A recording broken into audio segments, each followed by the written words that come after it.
Thanks, Adi and Daniel, for putting this together. I'm very happy to be here. Yeah, I want to talk about applications for near-term quantum computers. So just a disclaimer first, we don't really know if there are applications, right? So I'm going to tell you some ideas that are around, and it'll be your homework to try to find some good ones. So let me start just giving a motivation why we're doing what we're doing. That's probably most of you already have this in your mind, but it's always good to say it again. So if this is a plot that is kind of popular, many people use, but I think makes a good point. It's the use of the Department of Energy in the US supercomputer by area. And then you see fusion takes a lot of time, okay? Then material science, you have chemistry, and you have lattice quantum chromodynamics. Also takes a big chunk together, right? And really, when the supercomputer is solving problems here, it's trying to solve a many-body quantum mechanical problem, right, mostly. So there's a large part of DOE supercomputer power and supercomputer power in general that is devoted to simulating quantum physics, right? And therefore it makes sense to try to improve on that. That's actually, this observation is very old, right? And it dates back to Feynman. So there is this quote, which is also, if you haven't read it yet, is worth doing it. So he had these very interesting lectures on simulating physics with computers 38 years ago, so a long time ago. And there's this quote, he says, trying to find a computer simulation of physics seems to be an excellent program to follow out. Nature isn't classical damage, and if you want to make a simulation of nature, you better make it quantum mechanical. And by golly, it's a wonderful problem because it doesn't look so easy, right? So, we'll be trying in the last 38 years to make the vision of Feynman happen, right? We know it's definitely not easy by now, right? But it's very exciting. So what he had in mind, well, was the idea of a quantum computer, right? Which is just, you have these experimental systems. We heard about some of them here. And we want to control them really well and try to use them for computation. So I'll be talking a lot about circuits, right, in my talks. So this is just a very simple circuit. The idea is you have some qubits, think about as spin half particles. They are in some initial states, the ground state, for example, or spin up state. And then you do a sequence of gates or a sequence of operations, physical operations, where each physical operation acts on one qubit. In this case, is like a single qubit rotation, we call Hadamard, or it acts on two qubits at the same time, it couples them. In this case, is a gate we see later, it's called control Z. And then by composing these gates, right, in the same way that we think about like classical computing on the circuit level, we can think on the quantum level as well, and try to do something interesting with this composition of these building blocks. Right? In this case, this circuit just generates this interesting entangled state, it's called GHZ state. But then we can start, thinking about more complicated circuits, which has more interesting functionality, right? And it's quite challenging to come up with circuits that do something interesting because, we don't have a lot of intuition about quantum mechanics. We cannot test this in practice. But for example, like famously in '94, Shor came up with this circuit, which I won't explain what it is, but just want to show you. And what this does, this factor an n-digit number in times cubic time in the number of digits, right? Whereas if you try classical computing, it takes exponential time in the cubic root of the number of digits. So instead of upgrading from classical circuits to quantum circuits, for some problems we can have a massive speed up, right? So that's very exciting. So we would like to, build quantum systems that we control very well to run these circuits there. And maybe more to the point of this talk, we would like to come up with other circuit designs which are useful for solving other problems. By the way, feel free to ask any questions during the talk. Good. So how we want to, eventually build some hardware that can run these circuits? Many ideas. I'll just mention briefly because we had whole talks about them, right? So superconducting qubits is exciting approach. We heard about it. So many companies are now working on this in government labs and universities. We heard about silicon photonics, is also interesting. Trapped ions, we just heard about it. It's one of the oldest and very successful. I want to mention these Rydberg atoms just to say that innovations are happening all the time in hardware, and this is something that no one thought about like 3 years ago, and now it's very promising, right? So and for example, they can build with some Rydberg atom like in 3 dimensions, like Eiffel Tower here, and they can make them interact very strongly, and is one of, maybe in my view, one of the most promising at the moment. So we shouldn't be surprised if other comes along. Okay, so what we like to do is to scale any of these systems to millions or tens of millions of qubits and really good error rates, such that we can do error correction and then have a fault-tolerant quantum computer and run applications there, right? So when we can do that, and we hope we will do it one day, we can run many applications, and we know many of them. So I just want to mention some of them here. So this is what we'll be able to do with a quantum computer in the long term. There is some class of problems, and I think Stephen Jordan talked about this in his lectures, where we have big speedups, we have exponential speedups over classical computing, factoring, right? This Shor's algorithm is the most famous example, probably. You can break RSA crypto system if you can run it. You can solve linear systems of equations. You can do quantum simulation. For example, you can simulate the dynamics of like quark-gluon plasma or some quantum chemistry problem. Perhaps we can do some kind of quantum annealing in the exponential time as a heuristic. We don't know, but it's something we can try once we have the quantum computer. And these problems, you have these huge speedups when you can orchestrate your wave function to interfere in the right way, such that there is some cancellations of the paths or some coherent interference, and you just find the good solution, the right solution. For problems that you don't have a lot of structure, quantum still helps, but it's more modest speedups, which nonetheless I think might be interesting in the long term if you have these quantum devices and they are cheap enough to build. So here it's very widespread. This is just a few examples. So most methods for solving combinatorial optimization problems, you can get some at least quadratic speedup. So Markov chain methods in classification, regression, semi-definite programming, and so on. Right. So we do have many applications in the long term, which I think makes it worth building the quantum computer. We would like to have many more, for sure. It's not so easy to come up with them, right? Because we don't have a quantum computer yet to try them out. But now, that's not the topic of my lectures. Now I want to try to go to an even harder task, which is to ask whether there are applications that are interesting and that we can run in the near future, in like 5 to 10 years, before we have this, very big machines for which there is these applications that we know they work. Okay, so and then let me show you these slides, which is we can classify, different stages of development in quantum computing. Is a plot from John Martinez at Google, I think. And what it plots here is the error rates, which you can think as the probability of having an error in a 2-qubit gate in your quantum circuit versus the number of qubits that you have in your circuit. Just a second. And then let's analyze this. So suppose that you have, like less than 40 qubits or something like this. Then just simulating the quantum circuit brute force, just evolving the wave function and applying the gates by multiplying them as matrices on a classical computer, you can simulate this. So this is what we call this classical simulable region, right? So here, there's just no hope for speedups because it's not that hard to simulate the perfect quantum evolution on a classical computer. So this goes up to like 40 qubits, or no, it's a blurry right region, but it's around that.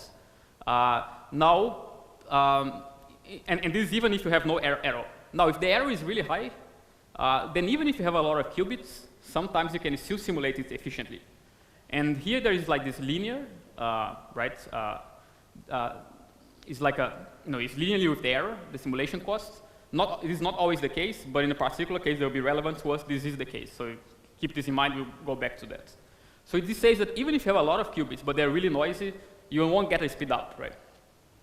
Now there is like a region that experiments are getting close to it, right? Or maybe have already achieved, and you can check on Twitter more about this, where around 50 qubits and with error rates not so bad, right? So maybe 10 to the minus 2 to 10 to the minus 3.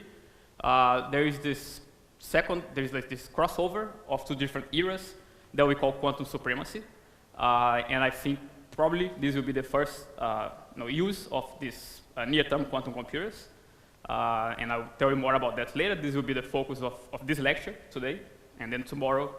We want to see that after supremacy, there is this mysterious region that we don't know if it exists or not, which is near-term applications, right? Where you have quantum hardware, which has sufficient number of qubits and small enough error rates that you cannot efficiently simulate it anymore. and potentially there is interesting stuff that you can do with it.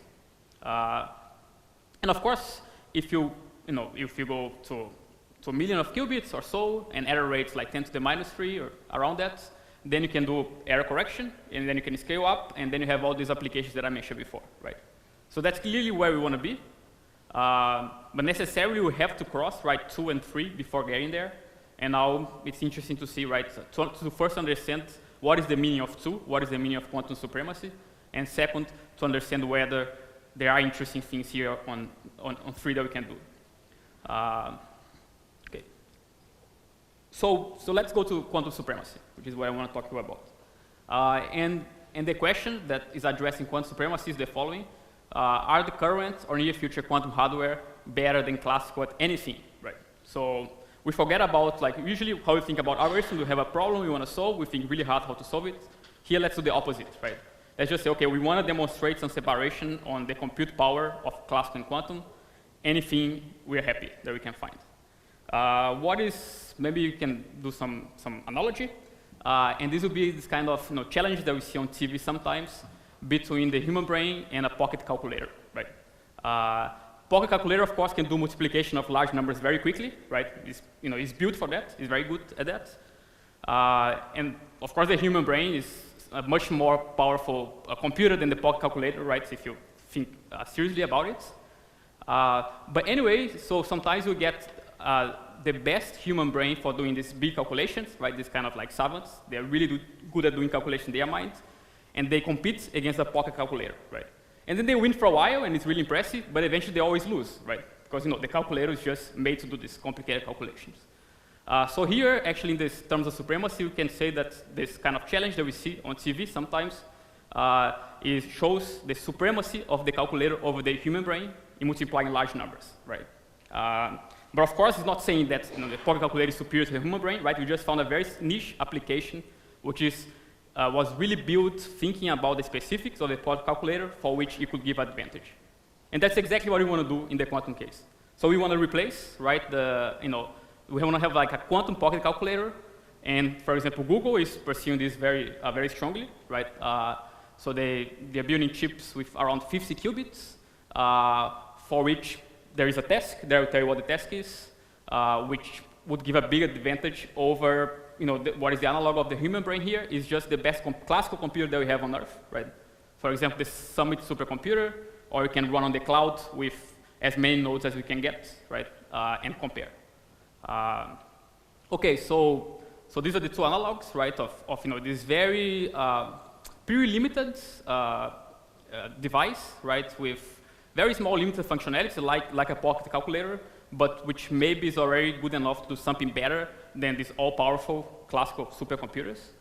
So what is the analog of multiplying large number tasks, right? So that's the first question. So what is the problem for which we think this small quantum hardware might have a speed up over the supercomputer?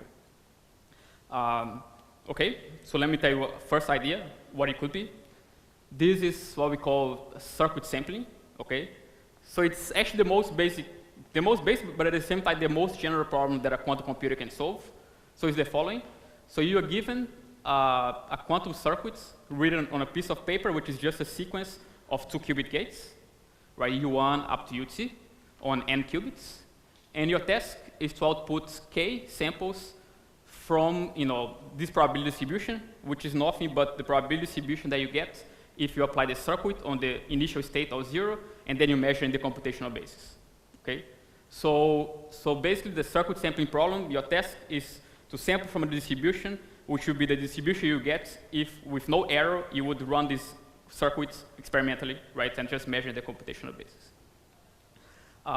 We can, of course, put some structure on U, and the one that we're going to do in this talk, which is the most relevant for this current experiment, is that we imagine that we have a 2-dimensional grid of qubits. The qubits are on the vertices here, and then we can implement 2 qubit gates on all nearest neighbor pairs. And if the gates don't overlap, we can apply them in parallel. So for example, here we could apply gates. All these red are gates between these 2 qubits, right? These can be applied at the same time. but you couldn't apply anything else here, right? Because otherwise you'll touch the same qubit. This we cannot do. Then the next time step, we can apply these yellow ones, right? Again, they don't overlap, and we keep doing that, right? So, so the number of rounds that we do of these gates in parallel, it's called the depth of the circuit, okay? And important figures of merit for us will be the number of qubits, the depth of the circuit, and later I will tell you some other important figure of merit related to the error that you have there. But for now, there is no errors. So we can think about supremacy in these terms, and a lot of people do think about it, but it has some challenges. So one is verification challenge, right? So eventually, you want to sample from this, but how do you know you're actually sampling from the right distribution, right? So how you verify that the quantum computer is doing the right thing? For sampling problems, that's kind of challenging, right? So that's one thing. The other issue is, of course, noise. So without error correction, there is no chance that we are sampling perfectly from this distribution, right? So the quantum experiment only solves a noisy version of this, and we have to take this into account, right? Either by, and actually, I don't know, but currently the only option that we have is to include some noise tolerance in the definition of the problem itself. And this is what we're going to do. Now, there is one more particular set of circuits that will be interest, and this is what we call random circuits. And the idea is the following. We will consider these two-dimensional circuits, but where each of the 2 qubit gates that we apply there, they are drawn at random from some particular gate set. Okay, so you have some particular gate set, and the specifics of the gate set doesn't matter so much. For example, just as a concrete example, this could be like the 2 qubit gates, they are composition of a control Z phase, so control Z gates, plus some random single qubits in each of the 2 qubits, right? It could be something else. It could be just you take the 2 qubit gates uniformly from the Haar measure on 2 qubits and so on, right? But the important thing is that, again, going to our example, in each round, you apply these gates here, and each one of them will be independent from the others and chosen at random from the set. And then you do to the next round, and you choose them independent at random, and so on, okay? Then once you make this random choice, this specifies a circuit, you keep this circuit fixed, and then you try, for example, to solve the sampling, the circuit sampling problem for it, right? So it's randomness versus control randomness. So like we use randomness to select which circuit we want to, implement in the lab, and you want to simulate classically. Once we do this random selection, we fix it. Now, why we do that, right? So why this random circuit might be a good subclass to think about? So two reasons, two main reasons. One is that they seem to have no structure, right? And so this means that probably there is no shortcuts to simulate them classically, right? So we want to make as hard as possible classically, and it seems that just choosing them at random does the job. I'll tell more about this later. Second, it's very important for the experiments because there's this noisy evolution, this random evolution. It's very scrambling, the circuits, and in particular, I'll show you some results. It scrambles noise into a very simple form. Okay, and into a form that we can understand theoretically, and we can also testify experimentally, and this will be very useful for making some of the claims. So two main things: makes hard for classical simulations and simplify the error model that we have to think about, right? And both are helpful for us. Just a remark: so if you have a two-dimensional circuit, and when the depth on n qubits, and when the depth is of order square root of n, something happens, it goes to this kind of scrambling regime. And then the probability distribution of measuring the computational basis, right, this is our basic object, it starts following this like what we call Porter-Thomas distribution. So it's an exponential distribution. So all this probability, almost all of this, right, this probability, these transition probabilities, they'll be exponentially small in n, so it's pretty flat, but there is like some exponential dependence on this multiplicative factor C, okay? So the median is like 1/2 to the n, and there is this factor. Okay, so because of this challenge, talking about sampling problems, right, which might make our hard more complicated, let me tell you a different challenge, and this will be the problem that we want to focus when studying supremacy. And there are many variants of it as well, but I'm going to use this that is called linear cross-entropy challenge, okay? So how you define it? So challenge or cross-entropy test. So again, you're given a circuit as before on n qubits, and your goal is to output k n bit strings. Okay, so each one of these x1 to xk, each one consists of n bit strings, and these n bit strings has to satisfy some constraint, which is the following. So n is the number of qubits, so we have 2 to the n divided by k. K is the number, right, of strings that you have to output, and then you sum from I1 to k pxi, and remember pxi is, I should have written here again, pxi is exactly this guy. Okay. So you sum the exact probability of this bit string according to the circuit you're given. You subtract 1. This will make sense, just I'll explain why that's a good thing to do. And you want this to be bigger than some threshold that you decide what it is. So as inputs of the problem, we have the circuits, and we have k, how many, right? How many of these strings you should output, and you have epsilon, which is some noise tolerance that you can also choose. And your goal is to find these bit strings which satisfies this. Now, how you check that they satisfy this? Well, for this, you have to compute each one of these transition probabilities, right? They're very hard to compute. So to verify this, it still takes exponential time in n, okay? But is already better than certifying that you're sampling from the right distribution, because certifying your sample from the right distribution would also require an exponential number of runs of the experiment itself, right? And here, as we're going to see, k doesn't have to be very big, and then we just need a lot of resource classically later on to compute this. But this is a verification part of the game that, maybe you can be patient and wait a few weeks for it. I'll tell you more later. Okay, so let's see why, why this makes sense, or what we want to see computing this cost function. So suppose first that we have the ideal quantum experiment. Okay, so suppose that the way that we use to output these bit strings is that we just sample k samples from the ideal probability distribution, px, okay, from the ideal quantum experiment. Then, by law of large numbers, right, for large number of k, this empirical, right, sum of these exact probability distributions will go to actually the average of them, right, over the distribution. But the distribution that we are sampling from is px, so we get this kind of purity, right? We have, sum over x px squared. And what is the error of that? Well, it scales as 1 over square root of k, right? The bigger the k, the better. And here actually, you have to be a little bit more careful. There is also 1 over 2 to the n here, because right they are like portotomos, so they are all very small, right? So now suppose we have a random circuit which has this exponential decay, this portotomos. This is an exercise, I leave it to you, but it's a nice computation. You can just exactly compute this quantity, and you see that that's like, this is a measure of purity. If you take the log, this is an entropy, right? It's like running to entropy. So you can think of log of this as some entropy, minus log of this as some entropy. So this, for random circuits, this portotomos distribution has 1 bit of entropy less than the maximally mixed one, okay? So it's highly mixed, but it has 1 bit of entropy less than just white noise, and this is very important for the whole thing, right? But if you just compute, you get this. You get 2 to the minus n, which you get for maximally mixed distribution, plus 1, okay? So that's a computation you can do.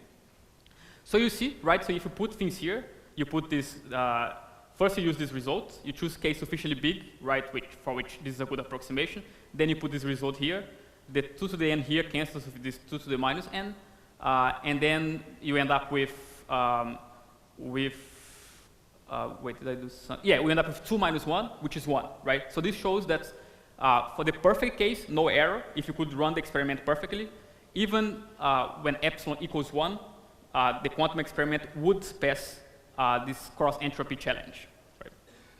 Okay, but of course there is error in the experiment, right? So let's see what happens there.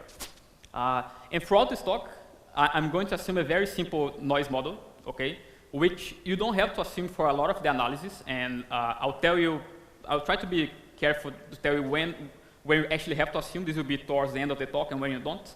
But it simplifies things a lot, and actually it seems to be a pretty reasonable noise model because, what I mentioned, that these circuits, they are very scrambly and they seem to depolarize the noise into kind of white noise. So what is the model? We are supposing a sampling, instead of from the perfect distribution, from distribution Q sub f, which is given by the following. So there is a weight f, this is a little bit like kind of fidelity, times the ideal one, and plus 1 minus f and the completely uniform one, okay? So you just mix your perfect distribution with the completely uniform one by this f weight. Now, suppose you are sampling from this distribution. What is the cross entropy of that, right? What is the linear cross entropy of that? So we can look at this thing, right?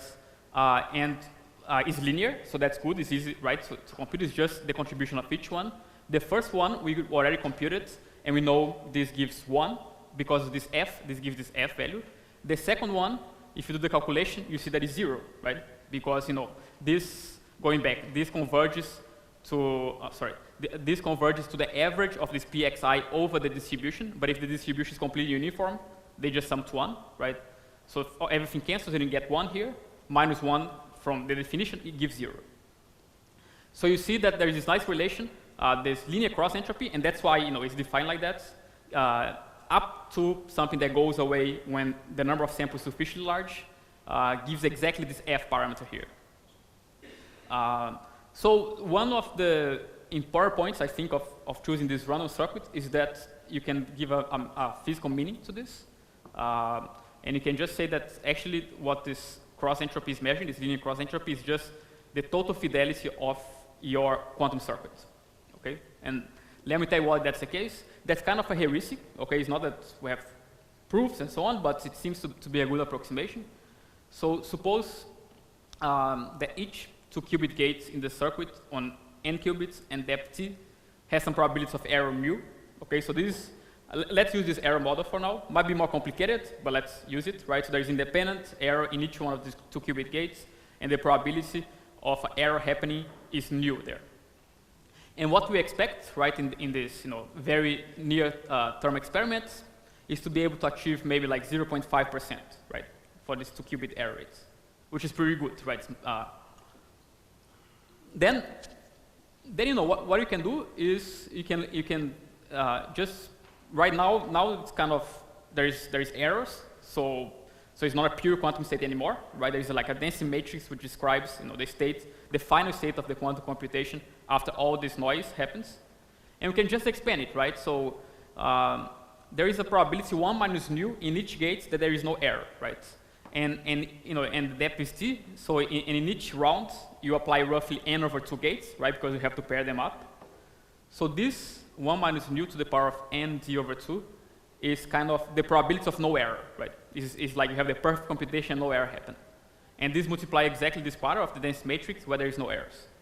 Then there's a bunch of other terms, many other terms, where there is 1 error or 2 errors and so on, right? And they are something complicated. But if you choose this circuit at random, what you observe is actually that all of them you can, to a good approximation, just it's a good approximation to say that they are actually the maximally mixed states. Okay, and this is a plot from a paper by Google 2016. So this is a random. They choose a random circuit. I think it was on 5 by 5 lattice, and if there is no errors, we see this nice exponential distribution that I mentioned before, right? This like Potter-Thomas distribution. But once they put a single error even, and they average over these errors, they saw this, okay? So, so this is just, which is flat, right? So it's like this, apart from this small detail here, which this is because it's in the end of the circuit, this error. But this, once you put errors, it scrambles and you get this kind of uniform distribution there. Yes? Sure, I can do that, yeah.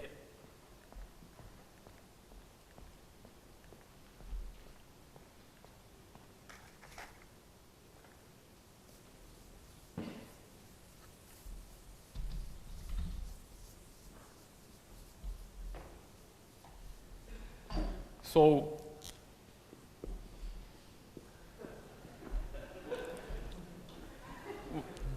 something happened? Anyway, right, this is the term that I wrote. What will be the next one? It's just that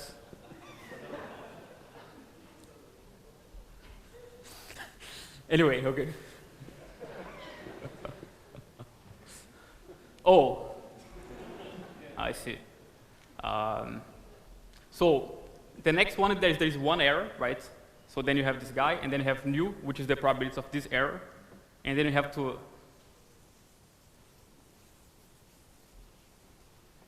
to sum I from 1 to nd, and then here you have, let me denote this by this and explain what it is. And this is a faulty circuit. It's kind of your original circuit, but in some location, some I location, there is like a Pauli random error there. Okay? Who asked the question? Is that clear? And then you have then you have 2 Paulis, and then you have 3 Paulis, right? And so on.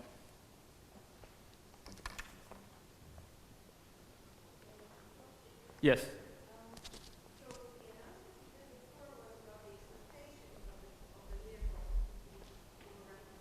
Yeah. Okay, so that's a good question, but actually, this analysis, okay, so for example, this property, which is what I use so far, right? This should be a generic property for any random circuit. So it's not that you have to average over random circuits to get that. It's simply that for any generic circuit, meaning that, like you choose the gates at random, and for the overwhelming majority of them, they will satisfy this. So there may be exceptional set, but it's very small, right? But you can really fix the circuit. It's not that you have to take average over circuits. Okay, so let me say again. So you pick the circuit at random, and then with overwhelming probability, it will satisfy this. That's the precise way.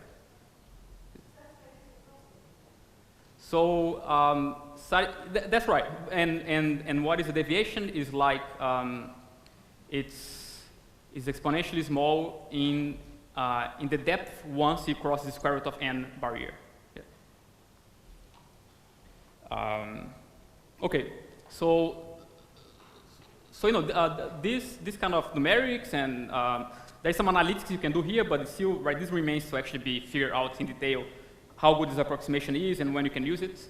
But as kind of first order, this, right, justify this kind of white noise assumption, which I'm going to use here, right, to simplify things.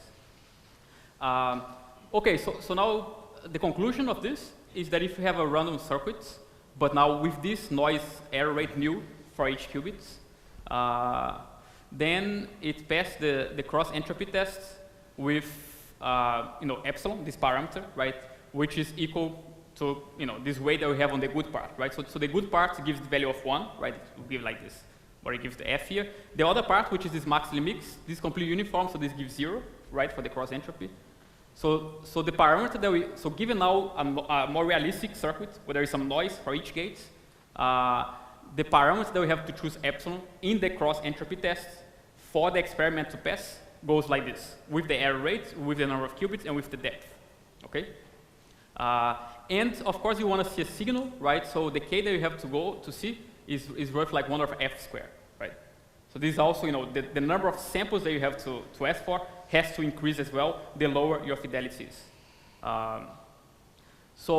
For example, suppose, as I said, nu is like 0.5%. That's reality. Yes. That's maybe a very stupid question, but I just lost it. You take a random circuit. Yes. And then what do you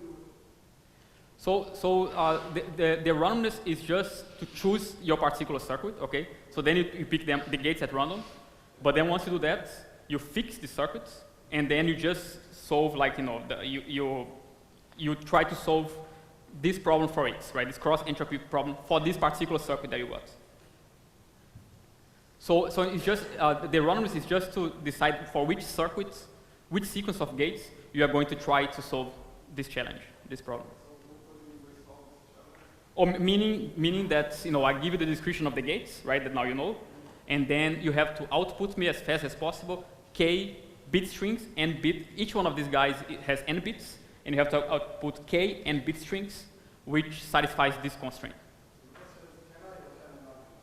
The question is for you to give me bit strings which satisfies this. Yeah, and you solve the problem if you can give me bit strings which satisfies this. Yeah. Oh.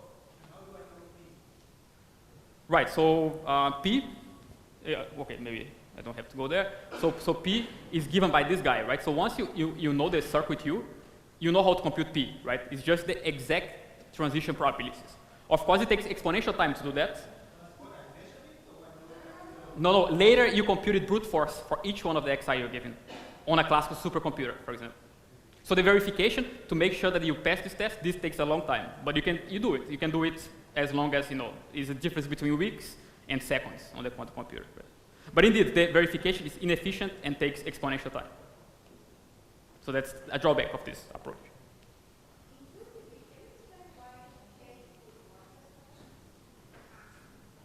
Well, because as I mentioned, right, even in the ideal case, this probability distribution is highly mixed, right?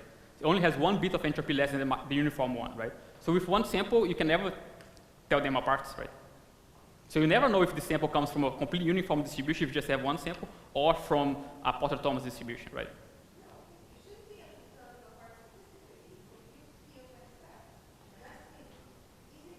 Oh, I see. No, indeed. I mean, okay. So if you just have 1K, indeed, you get one which passed this test. But then suppose, and that's okay if you have the perfect quantum experiment, okay? But now suppose that you have a noisy version of it, right? And the more the noise, the smaller this epsilon you have the threshold, right? So now the maximally mixed one and the quantum one, they start to get very close to each other, right? And then you need to repeat more times just to have the resolution that you can tell them apart, right? So look at this here, right? So the quantum one with some fidelity f, the value of the linear cross entropy is f, right? Whereas the value of a completely uniform one is 0, right? So if f is very close to 0, right? Your statistical fluctuation here has to be smaller than this f, right? So yeah.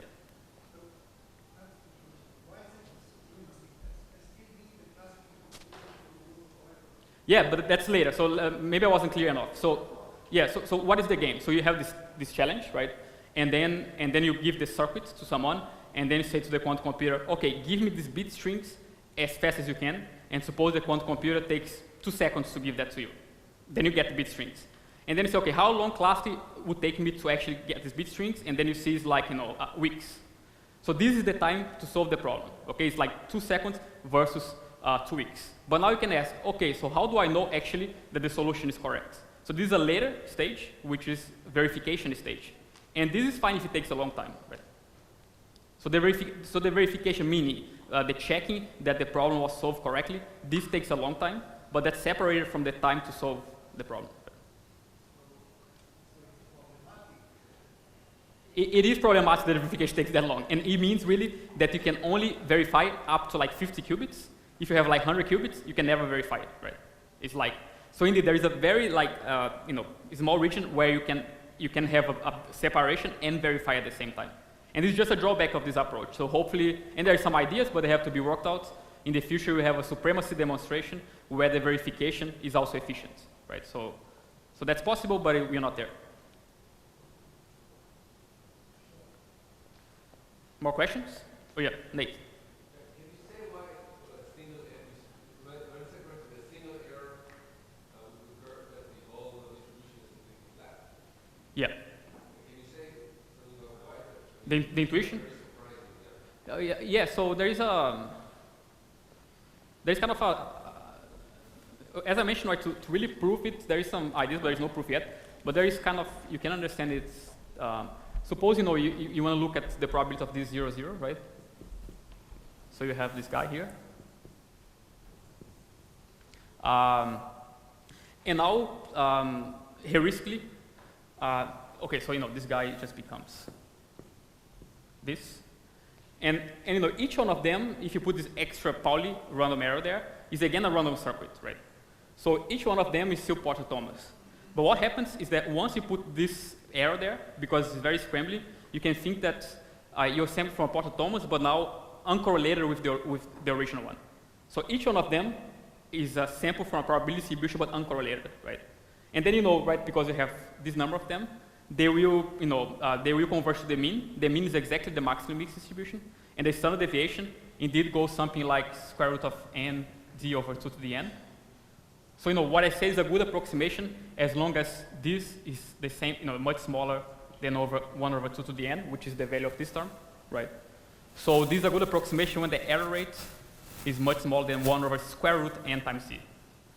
right? So in the case of no errors, you want nu to be smaller than 1 over mz, then you simply have no errors, you can ignore. This white noise approximation is good now under these less stringent conditions. And if you just look at the numbers that we think we can achieve, this is very good, right? We are within there. So that's kind of the idea. A single error kind of decouples, right, the original distribution from the new one. But again, numerics show that there is this kind of intuitive argument. It would be great to have some more analytical understanding. We don't have that yet. 5 minutes? Okay, thanks. Yeah, good. Yes.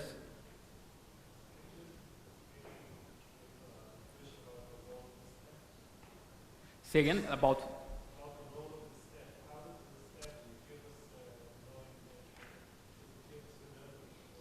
Yeah, well, it's really fidelity in the strict sense, right? So look at this decomposition, right? That I try to argue that it's the case where here we know we should put 1 minus f, right? Okay, so let's call this f, okay, for now. And then the decimal matrix, a good approximation is this plus 1 minus f, this maximum mixed state. And now just look at the fidelity, fidelity of two states of these mixed states with the ideal state, which is this pure state of unitary applied to 0, right? Then because one state is pure, is linear, so this first part, this gives 1, so we get f from this, and the other one we have plus 1 minus f divided by 2 to the n, which is extremely small, so we can ignore it, right? So the actual fidelity of your noisy circuits with the ideal one is exactly this number. And that's why we can call fidelity, right? It's really the fidelity.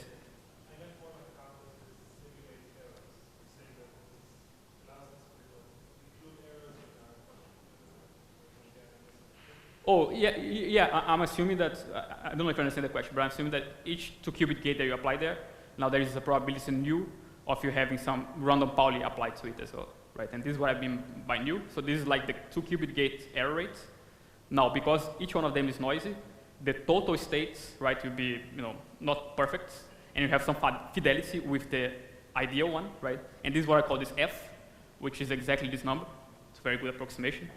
And then like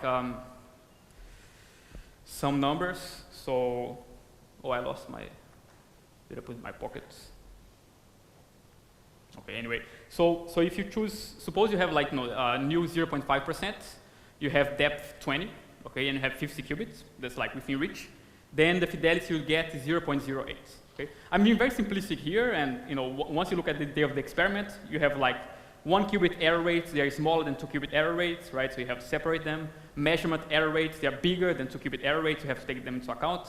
Preparation of the states, there is some error rate too, they're all different, right? So, but you can kind of think of this nu as some average over all of them, right? So that's,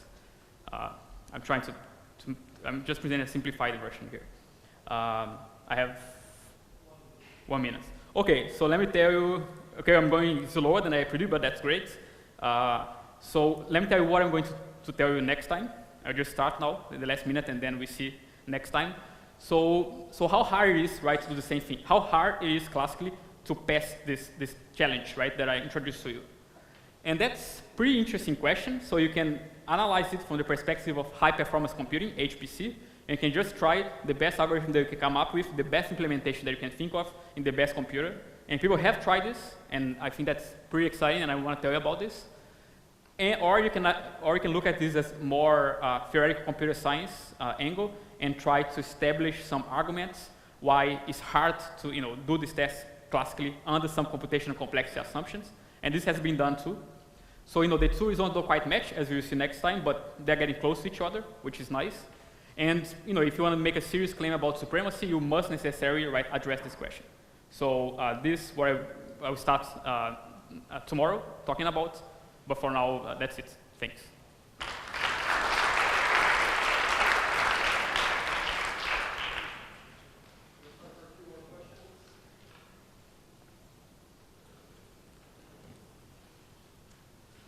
Maybe I'll ask something very quickly. So it seems that to find the probability of some bit string, you have to propagate the initial state to the final state completely, and then you get the probability.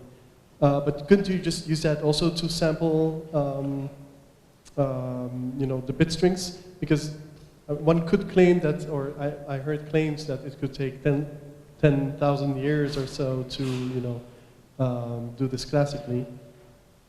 But then it seems to contradict that. So. Is the question that if classically you can estimate the transition probability, if that gives you the ability to sample from it? Yeah. Yeah, it does, because it's so flat, the distribution, flat in the sense that all the transition probability are like some constant over 2 to the n, right? And this constant you don't have to take more than 10. Then you can truncate. Then you can do rejection sampling with the maximum mixed distribution, right? So rejection sampling is a way that if you can compute the transition probabilities, and if you can sample from a distribution which is not too different in terms of the ratio of the probabilities is not too different, then you can sample from the other one as well. And this is what is done. So this means in practice that to sample from this, this probability distribution, if you can compute the transition probability, is a factor of 10 more, something like this.